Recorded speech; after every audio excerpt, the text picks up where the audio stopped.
ఈరోజు ఉదయం పేపర్లో ఢిల్లీలో జరిగినటువంటి ఒక 5 సంవత్సరాల బాలిక మీద జరిగినటువంటి ఇన్సిడెంట్ ఏదైతే ఉందో ఈ దేశంలో ఆడపిల్లలు ఉన్నటువంటి ప్రతి తల్లిదండ్రులను కూడా తీవ్ర మనోవేదానికి గురి చేసినటువంటి సంఘటన ఈరోజు సాక్షాత్తు దేశ రాజధానిలో ఇది ఎక్కడో మారుమూల గ్రామంలోనో లేకపోతే జనాలు లేనటువంటి ప్లేస్లో జరిగినటువంటి ఇన్సిడెంట్ కాదు.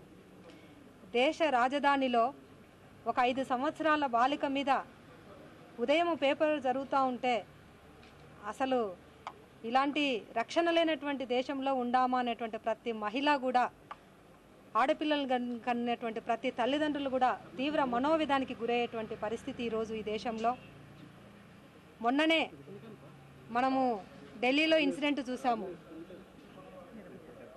నిర్భయ ఇన్సిడెంట్ చూసాము. ఆ రోజు దేశం మొత్తము స్పందించింది. ఆ ఇన్సిడెంట్ ఇంకా మర్చిపోకముందే మరీ దారుణంగా, దానికంటే చాలా దారుణంగా ఒక 5 సంవత్సరాల బాలిక మీద జరిగినటువంటి ఇన్సిడెంట్ ఏదైతే ఉందో దీన్ని దేశంలో ఉన్నటువంటి ప్రతి ఒక్కరు కూడా ఖండిస్తూ ఉన్నారు. ముఖ్యంగా వైఎస్ఆర్ కాంగ్రెస్ పార్టీ తరఫున దీన్ని తీవ్రంగా ఖండిస్తూ ఉన్నాము. ఈరోజు ఈ దేశంలో కానీ ఈ రాష్ట్రంలో కూడా ఈరోజు కూడా పేపర్లో చూసాము, ఒక అమ్మాయిని రైల్వే స్టేషన్లో తీసుకెళ్ళి రేప్ చేశారని. రోజు ప్రతి జిల్లాలో ఇంకా స్టేట్ పేపర్లో 1-2 ఇన్సిడెంట్లు మాత్రమే వస్తూ ఉన్నాయి. ప్రతి జిల్లాలో 2-3 ఇన్సిడెంట్లు ప్రతిరోజు కూడా పేపర్లో చూస్తూ ఉన్నాము. అసలు ఈ దేశంలో కానీ ఈ రాష్ట్రంలో కానీ ప్రభుత్వం అనేది ఒకటి ఉందా, పరిపాలన అనేది ఒకటి ఉందా అనేటువంటి ఒక అనుమానాలు కలుగుతూ ఉన్నాయి. ఈరోజు దేశ ప్రధాని ఆవేదన వ్యక్తం చేస్తున్నానని ఒక నిస్సహాయునిగా ఆయన ప్రకటించే విధానం చూస్తూ ఉంటే చాలా బాధేస్తూ ఉంది. ఈ దేశ ప్రధానిగా కావాల్సింది ఆయన ఆవేదన కాదు, ఈ దేశ ప్రజలకు రక్షణ ఇవ్వాల్సినటువంటి స్థానంలో ఉన్నటువంటి వ్యక్తి ఆవేదన వ్యక్తం చేస్తూ ఉన్నానని ఏ ఇన్సిడెంట్ జరిగినా ఆ ఇన్సిడెంట్కు ఒక నిస్సహాయంగా ఆయన ఒక పేపర్ ప్రకటన ఇచ్చి చేతులు దులుపుకుంటూ ఉన్నారు. ఈరోజు ఒక యూపీఏ ప్రెసిడెంట్గా ఒక మహిళ ఉంది, సోనియా గాంధీ. ఆమె అధ్యక్షతన ఉన్నటువంటి ప్రభుత్వంలో ఇలాంటి సంఘటనలు జరుగుతూ ఉంటే సిగ్గుతో తల వంచుకోవాల్సినటువంటి పరిస్థితి ఈరోజు కాంగ్రెస్ ప్రభుత్వం అని చెప్పి తెలియజేస్తూ ఉన్నాను. మొన్నటికి మొన్న ఒక 15 రోజుల క్రితము ఢిల్లీలో ఉన్నటువంటి ముఖ్యమంత్రిగా ఉన్నటువంటి ఒక మహిళ, కాంగ్రెస్ పార్టీకి సంబంధించినటువంటి మహిళ షీలా దీక్షిత్ వాళ్ళకి చెప్పారు, నా కూతురు బయటికి వెళ్ళాలంటే భయపడతా ఉంది ఢిల్లీలో అని. ఇంతకంటే అవమానం కాంగ్రెస్ ప్రభుత్వానికి ఉందా అని చెప్పి నేను అడుగుతా ఉన్నాను. సాక్షాత్తు ఒక ముఖ్యమంత్రి కూతురు బయటికి వెళ్ళాలంటే భయపడేటువంటి పరిస్థితి ఈ ప్రభుత్వంలో ఉంటే సామాన్యుల పరిస్థితి ఏంటి? సామాన్యులకు రక్షణ ఎవరిస్తారు ఈ దేశంలో అని చెప్పి నేను అడుగుతా ఉన్నాను. ఈరోజు దేశంలో జరిగినటువంటి దేశ రాజధానిలో జరిగినటువంటి ఇన్సిడెంట్ ఏదైతే ఉందో పక్క దేశాల్లో ఉన్నటువంటి వచ్చేటువంటి వాళ్ళకు కూడా ఈ దేశంలో భారతదేశంలో మహిళలకు రక్షణ లేదనేటువంటి ఒక మెసేజ్ మీరు ప్రపంచానికి తెలియజేస్తూ ఉన్నారని చెప్పి కూడా తెలియజేస్తూ ఉన్నాను.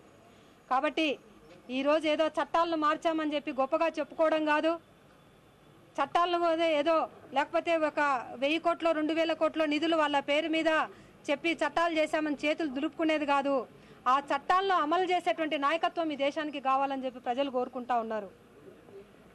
ఈరోజు ఏదైతే ఈ జరిగినటువంటి ఇన్సిడెంట్లు ఉన్నాయో ఈ ఇన్సిడెంట్ ఎక్కడైతే జరిగిందో అక్కడ వెంటనే ఫాస్ట్ ట్రాక్ కోర్టులను ఏర్పాటు చేసి 1 నెల లోపులనే ఈ కేసులన్నీ కూడా పరిష్కారం చేస్తేనే ఇలాంటి సంఘటనలు జరిగినప్పుడు ఆ దోషులను ఉరిశిక్ష విధించి మళ్ళీ ఎవరైనా ఇలాంటి ఇన్సిడెంట్లు చేయాలంటే ఒక భయం కలగాలి.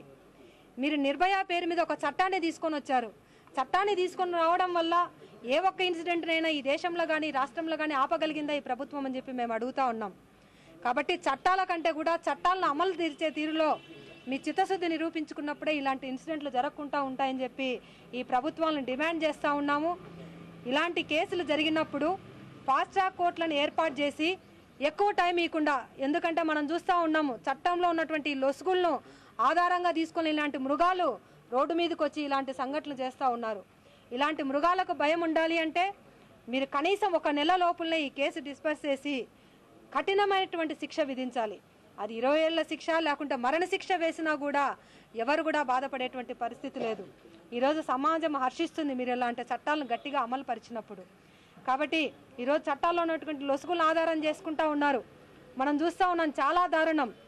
ఇలాంటి సంఘటనలు జరిగినప్పుడు 10 సంవత్సరాలు 20 సంవత్సరాలు కేసులను జరిపించి సాక్షులను మేనేజ్ చేసి ఏదో 10 లక్షల జరినామానో 5 లక్షల జరినామానో వేసి మరి కేవలం ఫైన్ కట్టి బయటకు వచ్చి కాలర్ ఎగరేసుకొని తిరుగుతూ ఉన్నారు.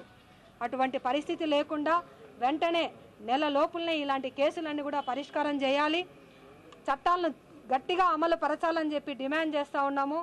మరి వైఎస్ఆర్ కాంగ్రెస్ పార్టీ తరఫున ఈరోజు ఆ కుటుంబానికి సంతాపం తెలియజేసుకుంటూ ప్రభుత్వం మీద ఇలాంటి ఇన్సిడెంట్లు మళ్ళీ జరగకుండా ప్రభుత్వం మీద ఒత్తిడి తెచ్చే విధంగా కూడా మహిళా విభాగం తరఫున కార్యాచరణ కూడా పార్టీ తరఫున మేమందరం కూడా తీసుకెళ్ళి ప్రజలకు ఒక భరోసా ఇవ్వాలని కూడా మేము ఆలోచన చేస్తూ ఉన్నాము.